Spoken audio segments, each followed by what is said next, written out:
김경래의 최강 시사. 네, 김경래의 최강 시사 듣고 계십니다. 한 주간 화제가 됐던 정가 인물을 집중 탐구해보는 시간입니다. 주간 인물 토크쇼 여의도 신호등, 오늘도 두 분 나와 계십니다. 김준우 변호사님 안녕하세요. 안녕하세요, 김준우 변호사입니다. 그리고 김태현 변호사님 안녕하세요. 안녕하세요. 예. 김준우 변호사님은 목이 좀 잠겼네요. 잠을 못 주무셨네요. 네, 뭐 많은 분들이 좀 예. 잠을 뒤척이지 않았나 싶습니다.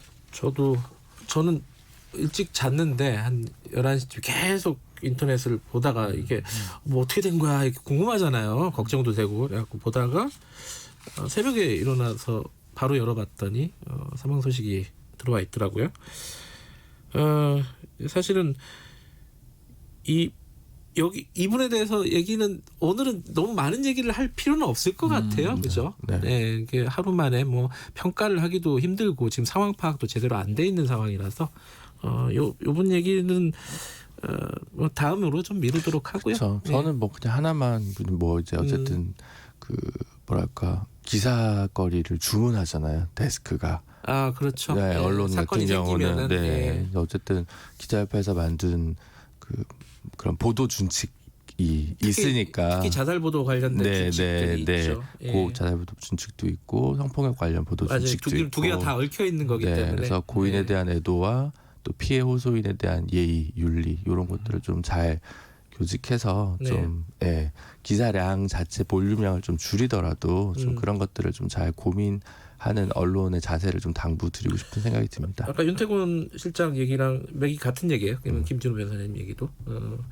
김태훈 변호사님도 굉장히 온몸이 놀란 사건이니까 그렇죠. 많이 놀라셨죠. 이런 사건들은 뭐 이제 진행하시는 우리 김경래 기자도 그렇겠지만 출연하는 저희도 참 그렇죠. 언급하기가 좀 힘든, 특히나 당일날은 맞아요. 네, 좀 그래서 좀 어렵죠. 이 사건과 거리가 좀 생겼을 때는 말이 쉬운데 지금 거리가 너무 가까워가지고 쉽지가 않습니다. 이게 굉장히 좀 어떻게 보면 미중유의 사건이거든요. 네, 이게 뭐 아무런 의견이 안 들어간 보도물이면은 차라리 마음이 편할 텐데 이건 어쩔 수 없이 얘기를 해야 되는 논평을 해야 되는 거기 때문에 좀 어렵죠. 알겠습니다. 원래 이제 여의도 신호등은 주간 인물 토크쇼라고 해서 두 분이 한 분씩 선정을 해가지고 빨간불, 파란불 뭐 이런 식으로 진행을 하는 코너긴 한데 오늘은 조금만 좀 톤을 다운 시켜갖고 얘기를 하죠. 어쨌든 준비해 보신 한 주간의 화제 인물이라고 할까요? 네. 또 준비를 해오셨어요. 김준호 변호사님은 누구를 갖고 오셨습니까? 네, 뭐 이번 주에 뭐 빨간불, 파란불 이런 개념은 아니지만 어쨌든 노영민 비서실장. 네, 어떤 의미인지는 알겠고요. 네. 부동산과 관련된 얘기겠죠. 네. 김태현 변호사님은 저는 최강욱 의원 열린우리당 대표. 좀 전에 저희 전화 인터뷰하셨는데 미래통합당 쪽하고 같이 유출 의혹 사건이라고 할까요? 최강욱 의원을 갖고 오셨다.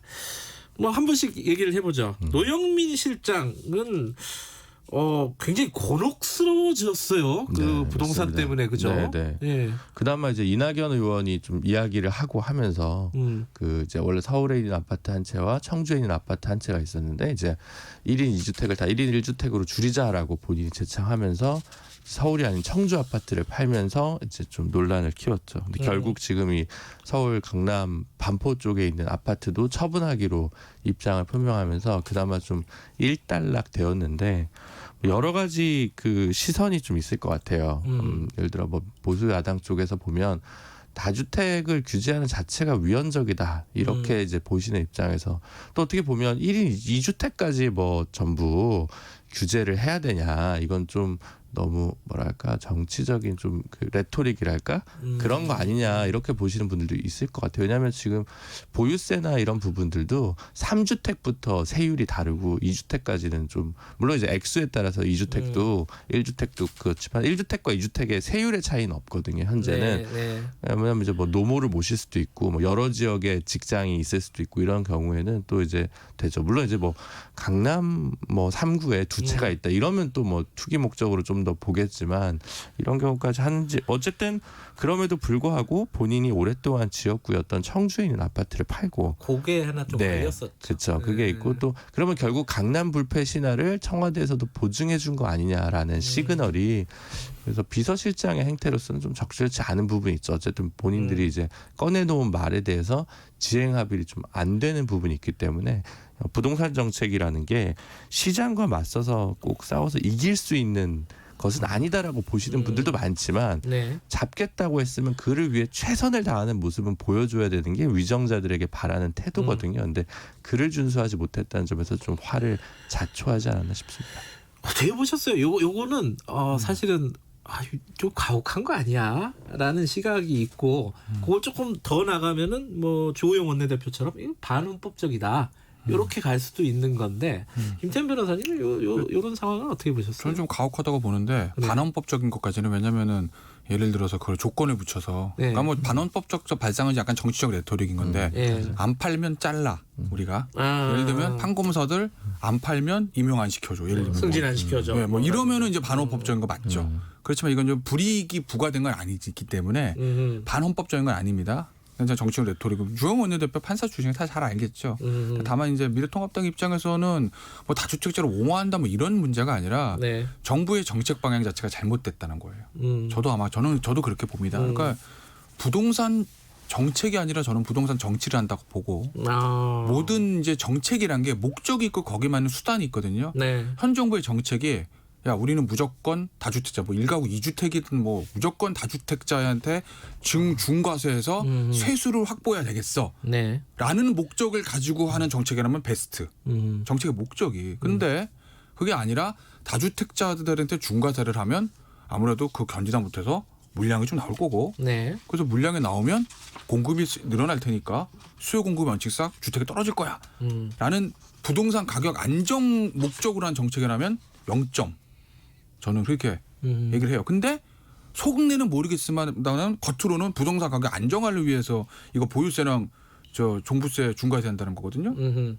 저는 이게 부동산 정책이 아니라 정치라고 말씀드리는 거죠. 왜 그런지는 뭐 잘 아실 거고 제가 왜 이렇게 네. 근데 이게 연결되는 얘기인데 노영민 실장 뭐 그리고 다주택자에 대한 뭐 공직자들에 대한 뭐 매도를 약간 강제하는 거 이런 거에 좀 연결해서 부동산 백지 신탁, 주식 백지 신탁과 비슷한 개념으로 요거 도입하자는 얘기가 몇몇 군데에서 나왔습니다. 요거 어떻게 생각하세요, 김진우 변호사님? 근데 저는 두 분 다 변호사님이시니까. 아니 뭐 위헌적인 걸 떠나서 이게 어떻게 되냐면 백지 신탁을 하면 물론 이제 일단 대부분 그러면 이제 안 판다는 거예요. 쉽게 그렇죠. 얘기해서. 그러면 이제 공직자는 또 안 판다는 거는 제일 좋은 거는 5년 후에 오른 거예요. 그러니까 이게 무슨 의미가 있는지. 그러니까 뭐 말하자면 처분을 주식 같은 경우 변동성이 크니까 계속 들고 있는 게 회사의 명운이 좀 어떻게 될지 알 수 없는 상황이긴 한데 어쨌든 그게 다 유리하게 마음이 그렇게 갈 수밖에 없거든요. 스톡 옵션이나 이런 걸 줄 때도 장기 보유를 하고 나서 행사를 하게 하는 게 회사의 장기 가치와 펀더멘탈이 높아진 상황에서 본인과 회사의 이익이 일치하는 그런 개념도 있는 거거든요. 그래서 저는 좀 무슨 얘기인지는 알겠는데 조금 이렇게 핀트가 좀 어긋나 있다. 그 정확한 처방전인지 의심스럽다라는 정도입니다. 그렇군요. 그러니까 저는 하나 말씀드리고 싶은 거는 이런 네. 거예요. 그러니까 노영민 실장 같은 경우에도 정치인 노영민이라고 하면 청주 팔면 안 되죠. 그렇죠. 근데 자본주의 사회에서 경제적 인간이라는 기준에서 보면은 반포 가주는 게 맞는 거거든요. 그러니까 인간이 이제 우리가 정책을 펼 때 모든 국민들이 선한 사람이다. 도덕적인 사람이야. 우리가 좋은 의지를 가지고 정책을 펴면 따라올 거라고 하면 오산입니다. 인간은 이기적인 존재고 경제적 동물이에요. 남한테 해를 주지 않는 이상 최대한 최대한 어떤 경제적 효과를 얻고 싶은 게 자본주의 사회에서 살아가는 인간의 본성 아니겠습니까? 거기서 남한테 해를 주면서 이득을 하는 건 범죄자인 거고 그게 아닌 이상 대부분의 국민은 그렇다는 거죠. 국민들은 그런 사람이다라는 거를 전제를 깔고 정책을 써야 되는데 우리가 선한 의지로 하면 국민들이 따라오겠지? 왜요?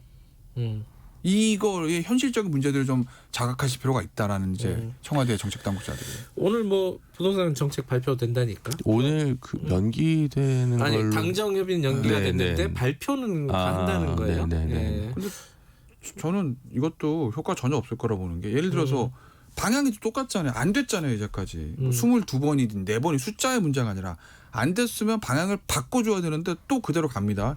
이게 먹히겠습니까 시장에? 저는 두 가지인 것 같은데 그 입법 조치가 동반돼야 되는 부분이 있는데 이제 행정적으로 뭐 투기과열지구 지정하고 확대하고 이런 거 말고 사실 또 이게 풍선 효과 때문에 전월세 상한제 관련한 부분이 입법이 좀 필요한 부분이 있거든요. 제가 볼 때는. 근데 그게 이제 되지 않고는 집값 올리면 이거 잡으려고 하면 이제 전세값을 올리는 풍선 효과 당연히 당국들도 알고 있을 거라고 생각하거든요. 그래서 이게 정책 처방이 없는 게 아니라 그 조합과 순서가 되게 문제가 되기 때문에 그 부분 잘 살피면서 좀 갔으면 좋겠습니다. 알겠습니다. 시간이 많이 됐네. 한 말씀밖에 못 듣겠는데 거의. 자, 최강욱 열린민주당 대표를 갖고 오셨는데 김태현 변호사님,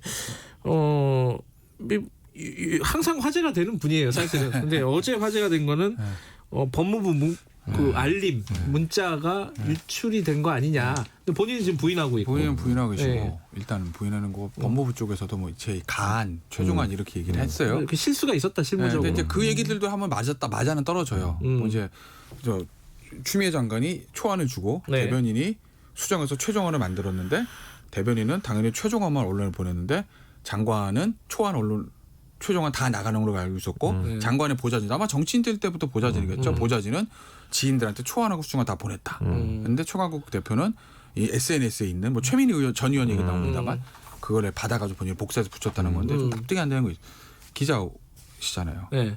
언론에 풀할 때 초안 다 나옵니까?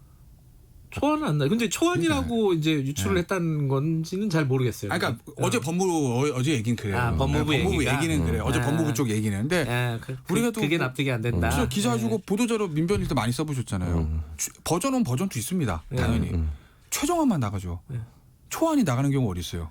그리고 보좌진들이 초안까지도 언론에 다 나가는 줄 알고 지인한테 유출했다는 그 해명이 아주 초보자들이면 그럴 수도 있을 때가 한데 속된 말로 선수들이잖아요. 그러니까 저는 그 해명이 납득이 안 된다는 거고 SNS 돌아다니는 거 복사해서 붙였다는 건데 그죠 최민희 전 의원이 링크 가지고 올려놨던 거 좀 내용 다르다는 거 아니겠습니까? 그 제목이 달라요. 그러니까 복사한 거를 그냥 수정하는 사람으로서 붙이면 그냥 붙이지. 그래서 하여튼 좀 해명이 납득은 안 된다 저는. 그리고 이게 제가 왜 이제 문제를 삼냐면 만약에 이거를 예를 들어서 민주당의 법사위원장이 윤호중 의원이 먼저 알았다고 하면 그래도 좀 나아요. 왜? 법사위원장이기 때문에 법무부에 관한 문제를 미리 요구할 수도 있는 것이거든요. 최강욱 의원은 법사위원도 아니고 더군다나 이 검언유착 의혹 사건에서 이해관계자입니다. 어찌됐건 피고발이 된 사건도 있고 반대쪽에서는 지보자 지모 씨 그다음에 MBC 최강욱 의원의 뭐 권언유착이라는 그런 얘기도 하잖아요. 그러니까 어찌됐든 간에 제가 뭐 피의자라는 얘기는 아닌데 이해 당사자는 거예요. 근데 그 이해 당사자가 여기에 좀 이런 부분에도 깊숙이 관여했다는 좀 의혹을 주는 건 이건 굉장히 문제가 있는 거죠. 어떻게 보세요, 김진우 변호사님? 최강욱 의원님이 원래 팬덤도 좀 강하고 SNS도 강하신데 저는 이제 의원이 되셨으니까 좀 적시성이 좀 늦더라도 좀 더 예리하게 칼을 벼려서 찌르는 게 좋지 않겠냐. 이게 너무 시간차 공격을 이제 조금 자제하시고 퍼거슨의 말을 기억하라. 이런 뜻인가요? 그런 것들이 좀 필요하지 않나라는 생각이 좀 듭니다. 이게 뭐랄까 고발까지 고려를 하고 있다가 미래통합당에서 거기까지 가야 된다고 보세요? 근데 뭐 사실 저는 기본적으로 제가 제일 싫어하는 것들 중에 하나가 여의도의 문제를 서초동 가져가는 거거든요. 모든 여야 정치인 진보부 다 똑같습니다.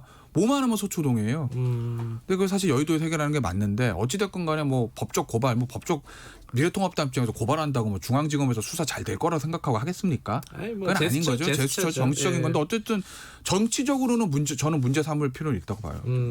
저는 좀 문제가 있는 상황이라고. 문제가 있다고 볼 수 있는데 언어의 인플레도 과해서 이걸 제2의 국정농단이라고 표현하는 분들도 좀 과하다.